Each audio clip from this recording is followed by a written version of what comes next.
अच्छा कैसे मनी डियर असो हैप्पी न्यू ईयर नया नया ई प्लान कके आइनी डियर मजा आई तोहरो हमरो झुमले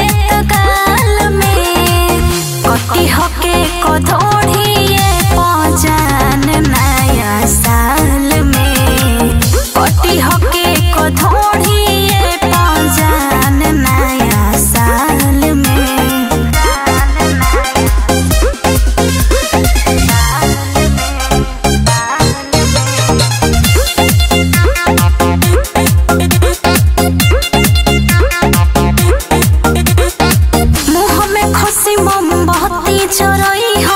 चाइना प्लेट भनी पेट हो टाइम पई हो या लेट से जई हो कर में बड़ई में वेट हो खा के पचा देम सही बात बा मुंह में खोसे मोमबत्ती जरई हो चाइना प्लेट भनी पेट हो टाइम पई हो या लेट से जई हो कर में बड़ई में वेट हो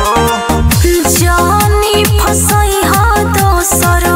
मछरी अपन जाल में कटी हके कधोड़िए पहचान नया साल में कटी हके कधोड़िए पहचान नया साल में।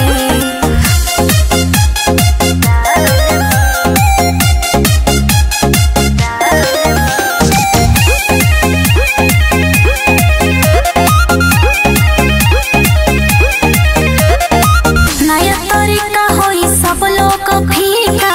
हमनी के यहाँ के जान हो पूरा साधा जई हो ले गया पीस हो अब की जानकारी हाजी